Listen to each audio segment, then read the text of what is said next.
Well, hello, my friends, and welcome back to another episode of Legacy Farmer, the podcast. This is your host, J.C. Young, and today's topic of discussion is this: pressure in buying. So we've had several conversations coming up with our members over the past few weeks just around purchasing property and buying things. Now, this specific situation is coming up when, as a younger farmer or rancher coming back, when you start to feel pressure or, I guess let me be more specific. We had a situation where one of our members' parents were pushing them into purchasing some ground. Now, this isn't the first time this has happened. This is not going to be the last time this has happened. As the older generation gets older, they are eventually going to want to be passing on assets to you and getting you to kind of either buy their assets for them or start accumulating your own, right? And when we look at it, it's just what they did. And I totally get that and understand exactly where they're coming from. The problem is, though, is that so many people, in their 20s and 30s and, even in your 30s, you're still just kind of starting out farming, especially with the amount of capital and everything you need to do it in this day and age. Making those types of financial decisions could be ones that ultimately wreck you. Okay, now what do I mean by this? A lot of people are purchasing this ground because they feel pressure, outside pressures, either from maybe it's their friends or the community or even worse, their family, to what that causes them to make a $500,000 decision before they're actually ready for it. Now, the other problem with this too is that if mom and dad are, wanting you to buy this ground, it's pretty easy for them to call their banker and say, hey, we want little Johnny to be able to buy this piece of ground and we'll co-sign on it for him, or we can use our collateral to secure the loan. And then the bank does it. Guys, this is the ultimate way to set your kids up for failure. And I'm not even joking here. You will give your kids this false sense of financial security when they don't really have it, and you are setting them up for failure. This has to be done the right way. And so when you look across this country today, a lot of people, they're co-signing on their kids' loans to help them get started. You are setting your kids up for failure because you are giving them the ability to purchase assets or ground or whatever it is and have a much bigger business than what they're actually ready for. Okay, it's this false sense of security. They have no idea the ocean that they're swimming in when you jump them into $500,000 in debt or $1 million in debt, or all of a sudden they own 3/4 of ground and they're 24, 25.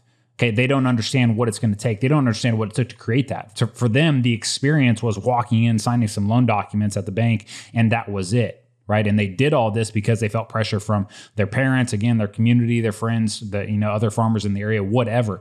This is a massive mistake, and it will come back and it will really impact them long term because, again, they're playing at level 10 when the reality is they're at level 3.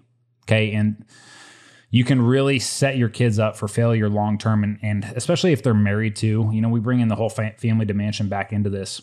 When you are married and you go back and you make these decisions based on pressure from your family or your community or whatever, and things start to go south, not only did you impact your son, daughter, child's life just on the business front, now you're impacting their personal life as well because they don't understand, again, the ocean that they're swimming in, and they have all this stress around them and they don't know how to handle it. They don't know how to get out of it. And guess what? The only way for them to get out of it is you have to be involved. Okay, I do not want my kids to be raised in a life to where they are dependent on me for every decision they make, period. I want them walking on their own 2 feet. And if they want some help getting into a business or whatever, don't come to me asking for capital. Come to me asking for advice if you want it. Now, you may not want my advice. That's fine. But don't come to me asking for money that you didn't earn, because if I give you the money, I am robbing you of the gift. And the gift is all the lessons, everything that you learn going through the experience of having to do it yourself, of having to figure this stuff out, of having to learn your numbers, of having to understand what a balance sheet and cash flow and what your tax returns are and how important the numbers are, and looking at everything that you're going to be doing on your cash flow projections, and whether or not the ground's going to pay for itself and if it'll be profitable and everything. You have to really, when you don't just give somebody something, they really have to think through not only short-term consequences and challenges, but also long-term as well. And so many farmers or ranchers, you look at the decisions they make, they're 100% short-term thinkers, making 20-year or 30-year financial decisions, because that's how long they're financing a piece of ground for, based on what prices are at today, short-term decision, right? Or based on what their neighbor said today, or based on what their parents told them they should buy today. So many people are being pressured into massive financial decisions that they will never get out of. So I'm sharing all this with you because if you're younger and you're listening to this podcast and you felt this type of pressure from, your parents, your community, friends, whatever, understand that if you are feeling this type of pressure from people like that, they don't know their numbers. If they're trying to pressure you into making massive financial decisions, that person is not tracking their numbers the way they should be. Because instead of saying, hey, you should go buy this ground, they should be saying, hey, if you're interested in buying this ground, go fine tune your numbers. Go put together a cash flow projection on it, and then let's just talk about it. Let's see if it even makes sense and if it'll even cash flow. That way you actually know, if you go to the auction or whatever, you actually know what your buy price can be, right? So many people, again, they're saying, oh man, you should go buy this ground. Well, why? Oh, because it'll do this for you and that for you, and now you'll be a real farmer. Really? Define a real farmer. Does a real farmer is the only thing that defines a real farmer is owning your own ground or owning your own cattle? Because I know a lot of really successful farmers and ranchers that own zero ground and zero cattle.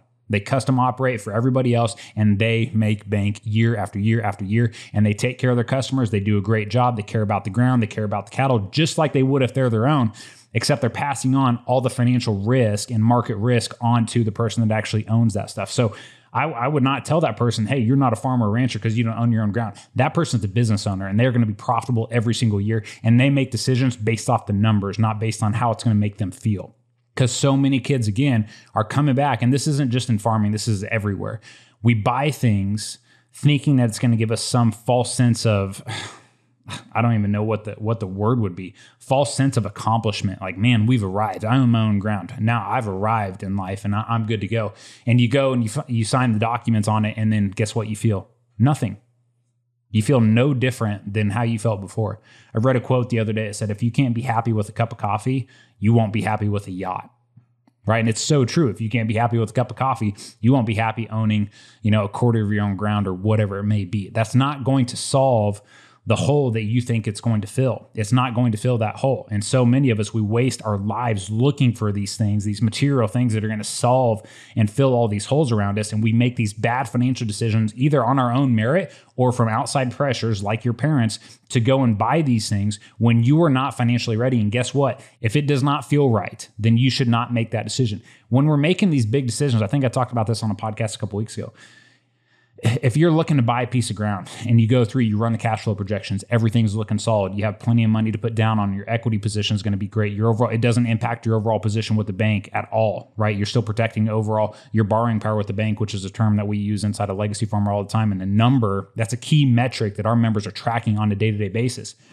If you do all those things and all the stars are lining up, you're like, man, I can't believe how well everything is coming together here. Then it feels, and it's the right decision. Because to be honest, guys, in those types of situations, it's like God is involved. It's like there's a higher power involved that's bringing all this to you and aligning all the stars for you. And now you feel like it's the right decision, right? And you guys sit here and you wonder why a bunch of the big farmers keep getting bigger.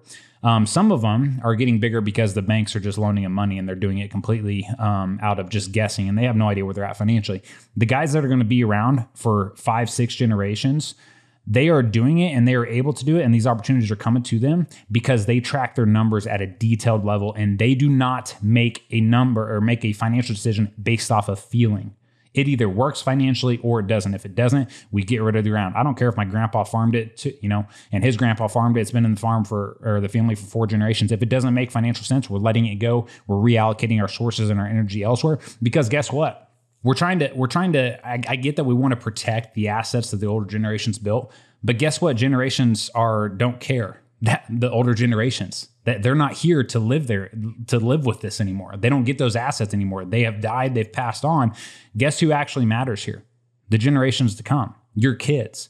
But yet you're sitting here holding on to ground or making decisions and buying ground that's in your family because your parents need to retire or whatever, and they need money to live on. And you want to buy this ground because it's been in the family for 4 years or for 4 generations. And then you go and you make that financial decision, and now you've screwed up the next generations that follow. You see the disconnect there and the problem with that? Your great grandparents they don't care if you own that ground anymore or not. They could care less. They are not here anymore. Can you guess what they probably care more about? Making sure that you're making the right financial decisions to make sure that their great grandkids are taken care of and going to have opportunities to live the type of lifestyle that we all want to live inside of the ag world, right? And growing up on the family farm and the lessons that we learn here and everything like that. You have to make your decisions based off of the numbers. And anybody in your world that's trying to pressure you into making decisions, you need to it's either have a very critical conversation with them, or two, remove them from your life, because they are a massive energy leak. And this gets very difficult, especially when it's with family. I totally get that. There's a lot of feelings and a lot of emotion tied into, your parents pushing you to buy ground, or your brother, or whoever it is. I get it. I totally get it. But you have to take a stand for yourself and for the financial decisions that you make for your family and the generations that follow. Not the generations that have passed already, but for the generations that follow. And those decisions are going to be the ones where you have to be willing to adapt. You have to be willing to let go of ground. You have to be willing to take advantage of opportunities. And when you're making decisions that way, and you're making them based off the numbers, you will start to see these opportunities come into your world, and everything will line up, and you will be so much better for it. But I'm telling you, if you get anything from this message today at all, make sure that you are not allowing outside influences to pressure you into making multi-$100,000 or multi-million-dollar decisions before you've earned it, before you are ready for it, and try to treat you like you're playing at level 10 in the game when the reality is you're at level 3. You need to be realistic here and make sure that you're protecting the overall future financial stability of your family. So that's all we got today on this rant, my friends. I hope you found it valuable, and we will catch you on the next episode.